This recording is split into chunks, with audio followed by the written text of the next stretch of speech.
With so much going on, and now time has passed since the emergency use authorization was issued for COVID-19, and voices have been heard. Maybe we need a fresh look at what exactly is an EUA and what is the criteria for its issuance, which is what we are going to do right here today on the Jeremiah Letter.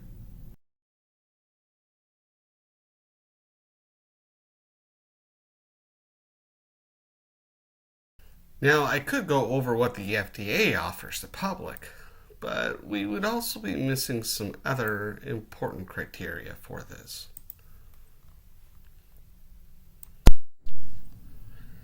An EUA means Emergency Use Authorization.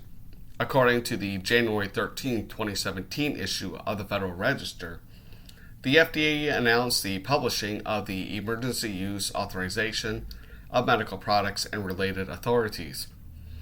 The purpose of this new guide is to explain the FDA's thinking on the use of emergency medical products during times of emergency under certain sections of the Federal Food, Drug, and Cosmetic Act, with a section added by the Pandemic and All Hazards Preparedness Reauthorization Act of 2013, or known hereout as PAPRA. Include, quote, key legal authorities to sustain and strengthen national preparedness for public health, military, and domestic emergencies involving chemical, biological, radiological, and nuclear, or CBRN, agents, including emergency infectious disease threats such as pandemic influenza, end quote.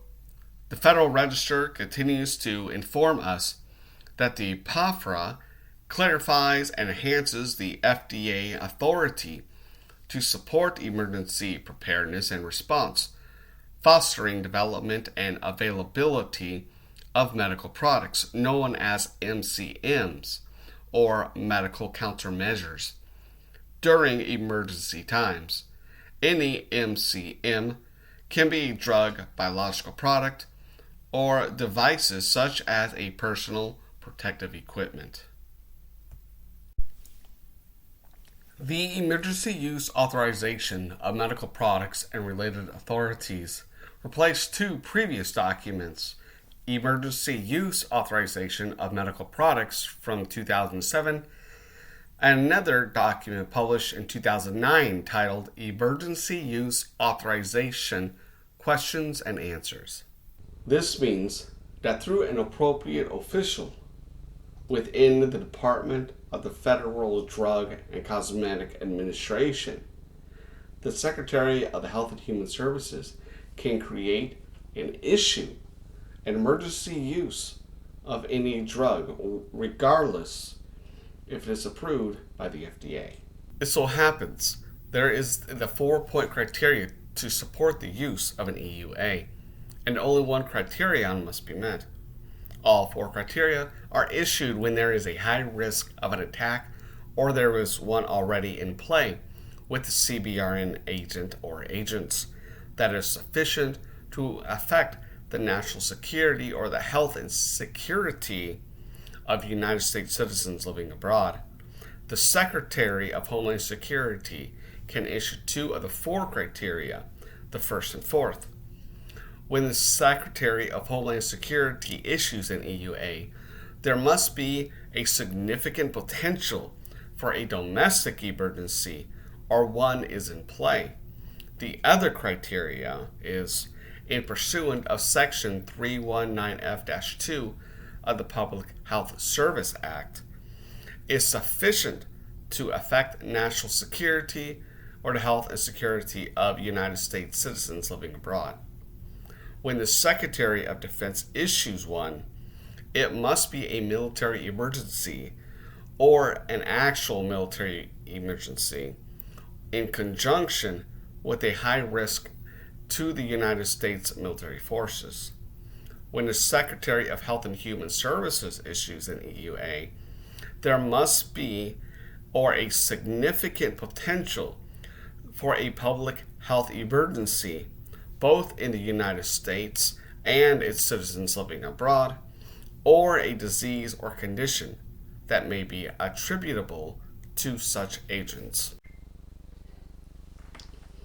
Going back to the Federal Register, the POFRA introduces Section 564A, streamlining methods facilitating the readiness and response actions involving an FDA approval without its approval of an EUA and an FDA approval of an MCN or a medical product with the sole use during a CBRN emergency.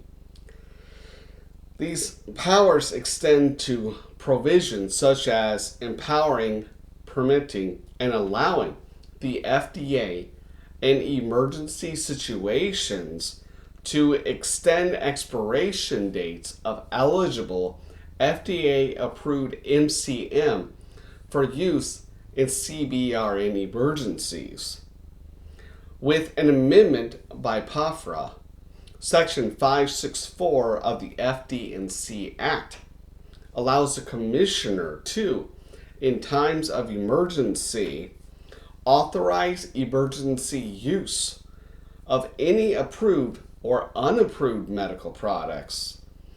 Of course, after the Department of Health and Human Services Secretary has justified their use by making a declaration of an emergency, and this must be based off an association with CBRN agent, and by the Secretary of Homeland Security, the Secretary of Defense, or the HHS Secretary.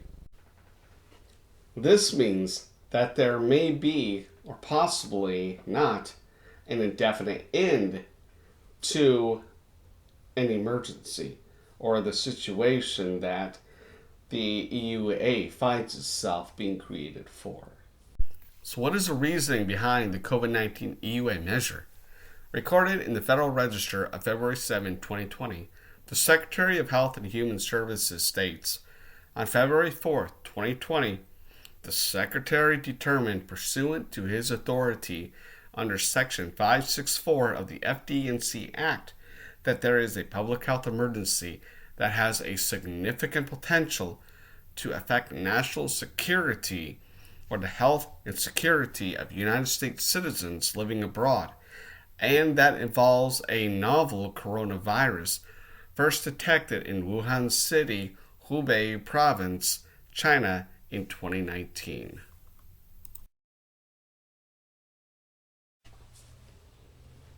Now, all of this is public knowledge. Yet, as I could look around, I continually see that there is an enforcement of not only a technology, which is actually one of the companies Moderna calls their mRNA, but to the public, is they refer to it as a jab or a vaccine. There is an enforcement of a troubling us versus them at play.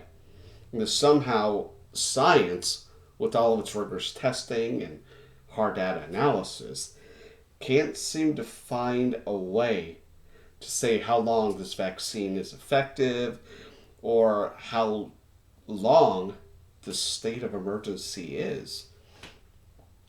And it seems to be losing its way from what is already known, for example, about how the human body is and viruses and our immune system, while telling us how many masks to wear. As a human, I do find the fresh air to be even more appealing. And as always, with myself, anybody I encounter,